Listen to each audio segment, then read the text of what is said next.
자, 우리 기도하심으로 피우다 시작하겠습니다. 하나님 감사합니다. 오늘 또 새 날을 주시고 말씀 앞에 우리를 부르시니 감사합니다. 하나님 오늘 말씀을 통하여서 참 승리의 주인이 누구이신지 우리가 바라보게 하시고 그 참 승리이신 하나님을 의지하며 오늘을 살아가는 모두 하나님의 귀한 백성들이 되게 하여 주시옵소서. 감사합니다. 예수님 이름으로 기도드립니다. 아멘. 네, 오늘 저희가 함께 살펴볼 말씀은 사사기. 네, 제가 목소리가 조금 좋지 않아서 어제 목회자 자녀 세미나가 끝나가지고 몇 시간 되지 않아서 목소리가 조금 낮고 탁한 것에 대해서 조금 양해해 주시길 부탁드리겠습니다. 사사기 4장 11절에서 24절 함께 살펴보겠습니다. 모세의 장인 호밥의 자손 중 겐사람 하벨이 자기 족속을 떠나 게데스에 가까운 사하나님 상수리 나무 곁에 이르러 장막을 쳤더라. 아비노함의 아들 바락이 다볼산에 오르는 것을 사람들이 시스라에게 알림해 시스라가 모든 병거 곧 철병거 900대와 자기와 함께 있는 모든 백성을 하로셋 학고임에서부터 기송강으로 모은지라. 드보라가 바락에게 이르되 일어나라. 이는 여호와께서 시스라를 내 손에 넘겨주신 날이라. 여호와께서 너의 앞서 나가지 아니하시느냐 하는지라. 이에 바락이 10,000명을 거느리고 다볼산에서 내려가니 여호와께서 바락 앞에서 시스라와 그의 모든 병거와 그의 온 군대를 칼날로 혼란에 빠뜨리게 하심에 시스라가 병거에서 내려 걸어서 도망한지라. 바락이 그의 병거들과 군대를 추격하여 하로셋 학고임에 이르니 시스라의 온 군대가 다 칼에 엎드려졌고 한 사람도 남은 자가 없었더라. 시스라가 걸어서 도망하여 겐사람 하벨의 아내 야엘의 장막에 이르렀으니 이는 하솔 왕 야빈과 겐사람 하벨의 집 사이에는 화평이 있습니다. 야엘이 나가 시스라를 영접하며 그에게 말하되 나의 주여 들어오소서. 내게로 들어오시고 두려워하지 마소서 하매 그가 그 장막에 들어가니 야엘이 이불로 그를 덮으니라. 시스라가 그에게 말하되 청하노니 내게 물을 조금 마시게 하라. 내가 목마르다 하매 우유 부대를 열어 그에게 마시게 하고 그를 덮으니 그가 또 이르되 장막문에 섰다가 만일 사람이 와서 내게 묻거든 여기 어떤 사람이 있느냐 하거든 너는 없다 하라 하고 그가 깊이 잠드니 하벨의 아내 야엘이 장막 말뚝을 가지고 손에 방망이를 들고 그에게 가만히 가서 말뚝을 그의 관자놀이에 박음해 말뚝이 꿰뚫고 땅에 박히니 그가 기절하여 죽으니라. 바락이 시스라를 추격할 때 야엘이 나가서 그를 맞아 이르되 오라. 내가 찾는 그 사람을 내가 내게 보이리라 하매 바락이 그에게 들어가 보니 시스라가 엎드러져 죽었고 말뚝이 그의 관자놀이에 박혔더라. 이와 같이 이날에 하나님의 가나안 왕 야빈을 이스라엘 자손 앞에 굴복하게 하신지라. 이스라엘 자손의 손이 가나안 왕 야빈을 점점 더 눌러서 마침내 가나안 왕 야빈을 진멸하였더라. 아멘. 오늘 본문은 이제 드보라와 바락을 통해서 이스라엘을 야빈의 손에서 구원하신 그 하나님의 과정, 그것을 이제 기록하신 두 번째 기록이죠. 어제 나누었던 것처럼 이제 4장은 이스라엘의 군대의 지휘관이었던 바락이 아니라 당시 가장 연약한 존재의 대명사였던 드보라, 그리고 또 오늘 야엘, 그 여인들의 손을 통해서 강대에 가장 강력했던, 그러니까 심지어 당대에 가장 강력했던 가나안의 군대 장관, 가나안을 굴복시킨 것뿐 아니라 또 그와 싸웠던 이스라엘의 군대 장관 역시도 그의 공이 하나도 없게 한, 결국 그 가장 연약한 자들의 손을 통하여서 하나님의 일을 이루신, 즉 하나님의 나라의 방법, 하나님의 일하심이 선포되는 내용들이 기록되어 있습니다. 우리 그런데 그 기록 중에서 11절이 참 특이한 구절인데요. 한번 11절을 한번 같이 살펴보겠습니다. 모세의 장인 호밥의 자손 중 겐사람 하벨이 자기 족속을 떠나 게데스에 가까운 사하나님 상수리 나무 곁에 이르러 장막을 쳤더라로 11절이 시작됩니다. 그러니까 우리가 4장을 보면 그 1절에서 10절까지 그러니까 어떤 그 한 가지의 내러티브가 이제 계속되고 또 12절에서 16절까지도 이제 계속해서 하나의 내러티브가 계속 어떤 이야기 구조가 계속 흐르고 있어요. 그러니까 가나안 왕 야빈과 그의 군대 장관 시스라와 그 압제당하고 있다는 이스라엘의 전쟁에 관한 내용이 쭉 나오다가 갑자기 11절에 그 이야기 흐름과 전혀 상관없는 갠사람 하벨 이야기가 등장하는 거죠. 마치 이 이야기만 나중에 첨가해서 딱 따로 떼서 넣은 것처럼 탁 갑자기 11절이 등장합니다. 그러니까 우리가 4장을 1절에서 16절까지만 읽더라도 도대체 이 11절은 왜 들어있는 거지? 전혀 알 수가 없어요. 그러나 17절 이후에 등장하는 시스라를 죽인 사람이 바로 하벨의 아내인 야엘이구나. 결국 이 야엘이 등장하기 위한 복선으로 11절이 그냥 툭 튀어나온 거죠. 그러니까 11절은 지금 전혀 상황과 내용과 상관없는, 문맥과 상관없이 등장하는 것 같지만 뒤에 나오는 야엘의 가문을 설명하기 위함인 것이죠. 우리가 4장은 전체를 읽었기 때문에 뒤에 야엘이 나오지, 야엘이 하벨의 아내라서 지금 11절에 하벨을 설명하는구나 할 수 있지만, 우리가 아직 뒤를 읽기 전이라면 지금 전혀 상관없는 이야기가 갑자기 튀어나온 것 같이 느껴지는 것이죠. 이것이 우리의 인생도 그런 것 같아요. 분명히 우리 인생도 어떤 하나의 내러티브로 흘러가죠. 어떤 이야기 구조를 가지고 흘러가요. 예를 들면 나는 전혀 그런 비전이 없었는데 갑자기 하나님 나를 이쪽으로 이끌어 주셔서 어떠한 그런 학과를 들어가게 되고, 그러한 전공을 갖게 되고, 그러한 직업을 갖게 되고, 그래서 이 길인가 보다 하고 어떤 하나의 내러티브로 쭉 흘러가는데 갑자기 흐름과 전혀 상관없는 어떠한 일을 만나게 되는 거예요. 이게 갑자기 뭐지? 왜 이런 게 튀어나왔지? 왜 이것 때문에 지금 난 하던 일이 갑자기 틀어지고, 하던 일에서 전혀 상관없는 일을 하게 되고, 내가 계획하고 꿈꿔왔던 일에서 갑자기 왜 이런 일이 벌어졌지? 나는 왜 갑자기 이 일을 하고 있는 거지? 나는 왜 이 길에 서 있는 거지? 이러한 의문을 가질 때가 종종 발생하는 것이죠. 분명히 하나님께서 어떠한 비전을 보여주셨고, 그래서 그쪽을 향해 열심히 나아갔는데 그동안의 흐름과 전혀 상관없는 갑자기 다른 길에 서게 되는 것, 다른 일을 하게 된 거거나, 우리가 대학 때 열심히 공부했던 전공과 상관없는 일을 하기도 하고, 우리가 세웠던 모든 가던 계획들이 전면 수정되기도 하죠. 코로나가 그런 것 같아요. 또 그쵸? 우리가 코로나 앞에서 계속 여러 번 얘기했잖아요. 그 모든 계획들이 사실 아무런 쓸모가 없어지는 거 아닙니까? 분명히 이 길인 줄 알고 그쪽 길을 향해서 쭉 갔는데 코로나 앞에 다 멈춰지는 거잖아요. 코로나 앞에 우리의 모든 계획도 생각도 다 쓸데없는 거 아닙니까?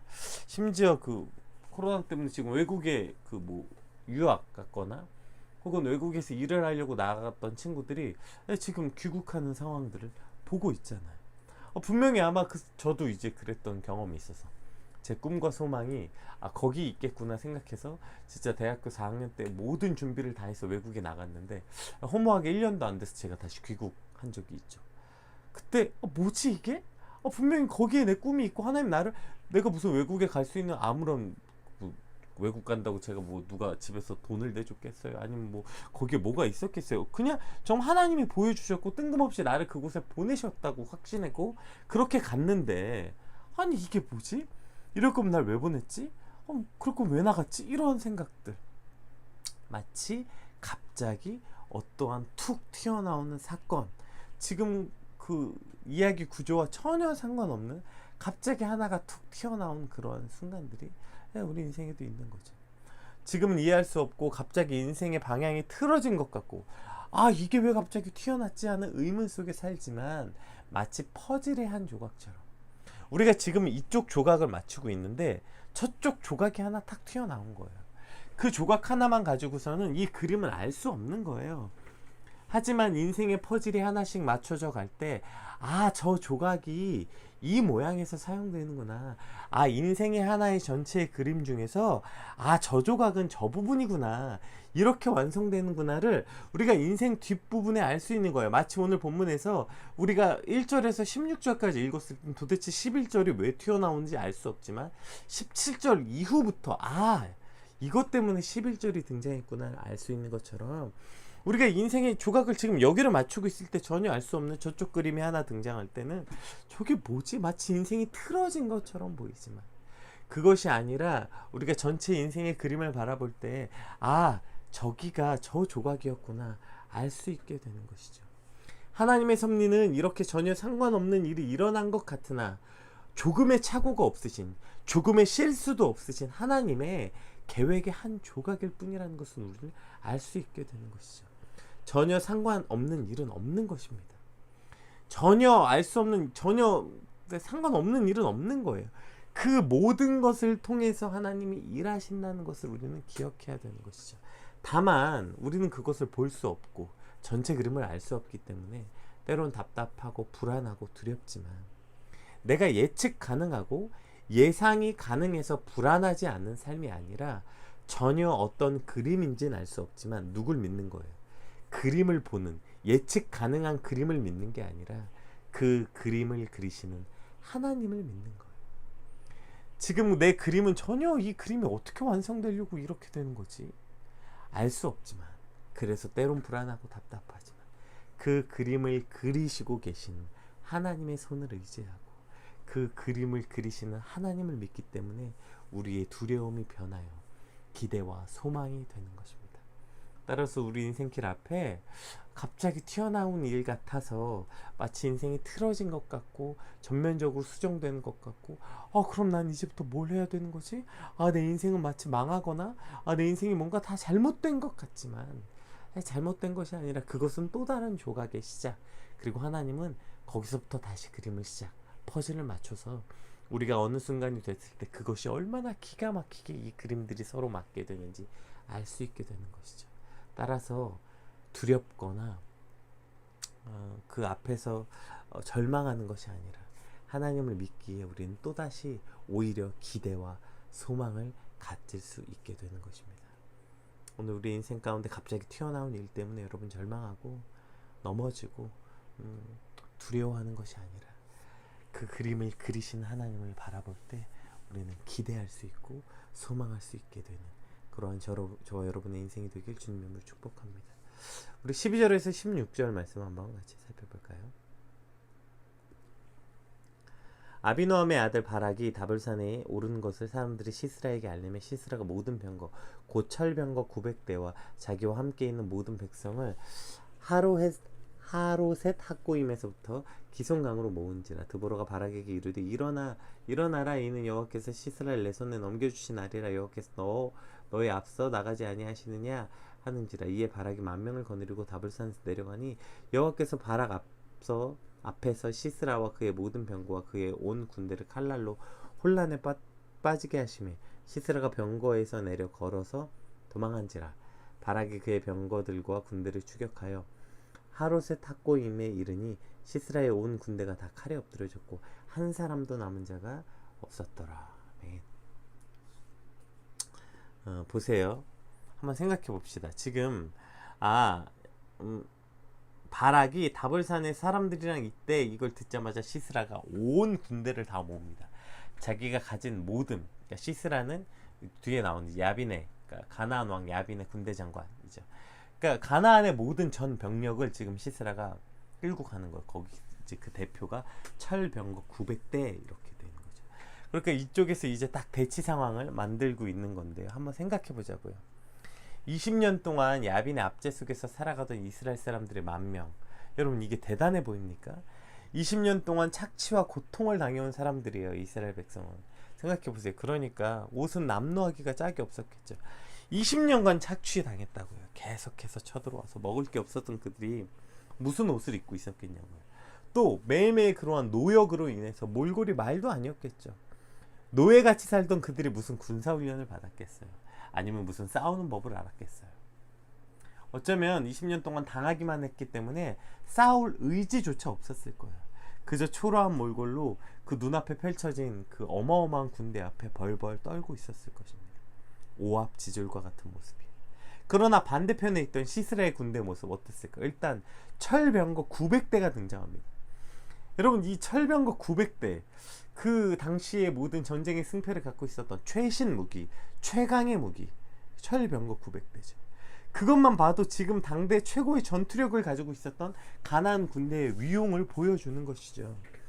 생각해보세요. 그 철병거 900대를 가진 그들의 군대가 얼마나 좋은 갑옷을 입고 얼마나 좋은 무기를 손에 들었으며 그들이 얼마나 잘 훈련된 정예병들이었겠어요. 그들은 이미 전투에 그 능숙한 수많은 전투를 승리하고 최신 무기로 무장한 그런 정말 무장된 군사들. 그에 반해 이스라엘은 무슨 갑옷이나 입었겠습니까? 아니면 무슨 무기를 손에 들었겠어요? 이 대치 상황을 상상해 보세요. 정말 남루하기 짝이 없는 이스라엘 군대 10,000명과 최강의 무기로 무장된 시스라의 병력. 여기 몇 명이 있었다고는 돼 있지 않았겠지만 아마 그 숫자도 엄청났을 거라는 것이 많은 학자들의 견해입니다. 싸움이 안 되는 거예요. 숫자로도 싸움이 안 되고 무기로도 싸움이 안 되고 개개인의 능력으로도 싸움이 안 돼요. 이건 그냥 계란으로 바위치기죠. 그런데 여기서 드보라가 등장해요. 아마 그렇게 벌벌 떨고 있었던 그 이스라엘 백성들에게 혹은 바락에게조차 이렇게 말했겠죠. 14절에 드보라가 바락에게 이르되, 14절 다시 한번 볼까요? 네. 드보라가 바락에게 이르되 일어나라, 이는 여호와께서 시스라를 내 손에 넘겨주신 날이라. 여호와께서 너의 앞서 나가지 아니하시느냐 하는지라. 네. 이게 드보라가 이제 이렇게 선언하고 선포하죠. 그러니까 지금 이 막 두려움에 떨고 있을 때 드보라를 통해 하나님께서는 선포하시는 거예요. 눈을 돌려주시는 거예요. 여호와께서 너희 앞서 싸운다. 너희의 싸움이 아니다. 이것은 하나님이 나아가서 싸우게 하실 거다. 여러분, 이것이 믿음이고 이것이 우리가 이 땅을 살아가는 방법 아닙니까? 눈을 들어 하나님을 보게 하는 것. 여러분, 이것이 믿음인 것이죠. 열왕기하 말씀 한번 볼까요? 이와 같은 일이 이제 엘리사에게도 일어납니다. 열왕기하 6장 말씀 한번 같이 볼게요. 열왕기하 6장 15절에서 17절. 하나님의 사람의 사환이 일찍이 일어나서 나가보니 군대와 말과 병거가 성읍을 에워쌌는지라. 그의 사환이 엘리사에게 말하되, 내 주여, 우리가 어찌하리이까 하니. 여기서 이 탄식에서 느껴지죠. 우리 다 죽게 됐습니다. 어떡합니까? 저 수많은 말과 병거가 그냥 우리를 죽이려고 에워쌌습니다. 엘리사가 뭐라고 말합니까? 대답하되 두려워하지 말라. 우리와 함께한 자가 그들과 함께한 자보다 많으니라 하고 기도하여 이르되, 여호와여, 원하건대 그의 눈을 열어서 보게 하옵소서 하니, 여호와께서 그 청년의 눈을 여심해 그가 보니 불말과 불병거가 산에 가득하여 엘리사를 둘렀더라. 아멘. 이것이 오늘 우리의 기도가 돼야 되는 거 아니에요? 기도하여 이르되, 여호와여, 그의 눈이 아니라 나의 눈을 열어 보게 하옵소서. 그리고 우리가 눈을 열어 보니 뭘 보는 거예요? 하나님이 우리를 위해 하나님의 불말과 불병거가 산에 가득한, 이건 사실 하나님인 거죠. 하나님이 우리를 둘러싸서 하나님이 보호하시는 그 하나님을 바라보게 되는 것이죠. 보이지 않는 것을 보는 거예요. 보이는 것이 아니라, 그 보이는 것에 내 소망과 기대가 있는 것이 아니라 보이지 않는 곧 하나님을 볼 수 있어야 되는 것입니다. 그로 인해서 전쟁이 하나님께 속한 것을 볼 수 있게 되는 거죠. 세상 사람들은 병거와 무기를 의지하지만 우리는 보이지 않는 만군의 여호와 하나님의 이름으로 오늘도 이 땅에 나아가 싸울 수 있어야 하는 것입니다. 전쟁의 승패는 무기와 숫자로 결정되는 것이 아니라는 것을 우리는 철저히 아는 사람들이 되어야 하는 거예요. 사환이 일찍 일어나 나가서 보니, 어찌합니까? 주님, 어떻게 싸웁니까? 오늘 시스라와 이스라엘의 군대를 보세요. 아마 이스라엘 백성들도 저 사환의 마음이었을 거예요. 우리가 10,000명을 모였지만 그래도 우리 많이 모인다고 모였는데 딱 봤더니 저들 앞에 그냥 우리는 다 오합지졸. 또 여호수아가 모세가 가나안 때 정탐꾼 보냈을 때 그 많은 정탐꾼들이, 우리는 저들 앞에 메뚜기에 불과합니다. 우린 저들 앞에 메뚜기 같은 존재입니다. 말했던 것과 매우 비슷한 거죠. 그러나 믿음의 눈을 들어서 볼 때, 믿음의 눈을 들어서 본 드보라가 말하는 거죠. 바락에게 일어나라, 이는 여호와께서 내 손에 넘겨주신 날이라. 여호와께서 너의 앞서 나가지 아니하시느냐. 하나님이 너와 함께 하시지 않겠느냐. 그러니까 일어나 나가라. 이 한 사람의 눈을 들어서 보게 되는 거죠. 그리고 오늘 엘리사도 그 사환의 눈을 열어달라고 기도하는 것입니다. 그때 눈을 들어 우리 앞서 싸우시는, 우리와 함께 하시는 하나님을 발견하게 될 때 우리는 더 이상 두려움에 떠는 것이 아니라, 숫자와 무기를 의지하는 것이 아니라 오직 만군의 여호와 하나님을 의지하여서 나아가 싸울 수 있게 되는 것입니다. 우리의 눈을 열어서 마치 엘리사의 사환의 눈을 여는 것처럼 내가 나가서 싸우는 것이 아니라 나를 위해 싸우시는 하나님을 볼 수 있게 될 때 우리는 세상 앞에 담대히 나아갈 수 있게 될 것입니다. 오늘도 세상은 우리에게 아마 싸울 의지조차 꺾으려고, 싸울 의지조차 빼앗으려고 나약하게 짝이 없는 우리의 모습을 보여줍니다. 야, 너희 꼴을 보라고. 너네 그래서 나가서 칼이나 한번 휘두르겠냐? 야, 너네 봐봐. 니네가 그렇게 해서 전쟁이 되겠냐? 그럴 때 맞아, 우리 꼴이 그냥 맨날 빼앗기기 급급하고 20년 동안 그냥 맨날 싸우지도 못하고 맨날 종처럼 살았던 우리이지만, 그러나 내가 아니라 눈을 들어 엘리사의 사환의 눈을 연 것처럼 눈을 열어 내가 싸우는 것이 아니라 나를 위해 싸우신 하나님을 바라볼 때 우린 더 이상 그렇게 패배자의 삶이 아니라 일어나라 말했던 드보라의 말처럼 우리가 일어나 세상 앞에 나아갈 수 있게 될 것입니다. 또 드보라 한 사람의 모습을 우리가 통해서 그리스도인이 뭔가, 그리스도인의 영향력이 무엇인지 알 수 있게 되는 거예요. 야, 안돼 싸우지마. 야, 그거 싸움이 안돼. 야, 그 계란으로 바위 치는 게 낫지. 야, 100전 100패야 라고 말할 때 그 한 사람, 믿음의 사람 한 사람인 드보라가 말하는 거 아닙니까? 일어나라, 나가서 싸워라. 또 싸우려면 야, 전투 준비를 해야지. 니네 그 꼴로 나가서 싸우겠냐? 그러니까 너희만의 무기를 만들어. 야, 가서 최신 무기를 구입해.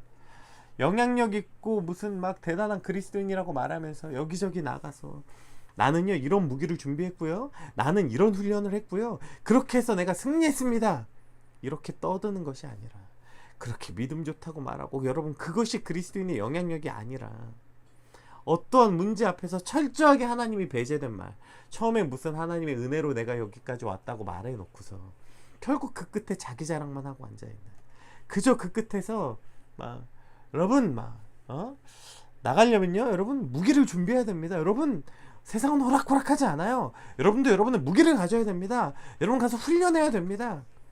여러분 이게 어떻게 그리스도인의 영향력입니까? 진짜 그리스도인의 영향력은 이거예요. 연약하고 아무것도 아닌 네가 아니라 눈을 들어 하나님을 바라보고 하나님을 의지하게 하는 것, 이것이 진짜 그리스도의 영향력 아닙니까? 모두 두려움에 떨 때 드보라 한 사람이 일어나 말하는 거예요. 일어나라, 여호와께서 너희 위에 앞서가지 아니하시겠느냐. 하나님이 너를 위해 싸울 것이다. 네가 뭘 준비해라가 아니라 그저 믿음의 눈을 들어 하나님을 바라보게 하는 것, 이것이 그리스도인의 진짜 영향력인 것입니다. 여러분 어떤 사람이 되고 싶으세요? 여러분 어디 나가서 야, 내가 교회 다니는데 내가 그리스도인인데 이런 성공을 이룬 거 봐봐라, 이러한 준비해야 된다. 여러분 이것이 그리스도의 영향력입니까? 아니요. 우리의 눈을 들어 하나님을 바라보게 하시는 것, 하나님을 바라보게 말하는 것, 이것이 진짜 그리스도의 영향력입니다. 이제 17절 이하에 나오죠. 빨리 한번 읽어볼게요. 17절부터 끝까지 한번 읽어볼게요.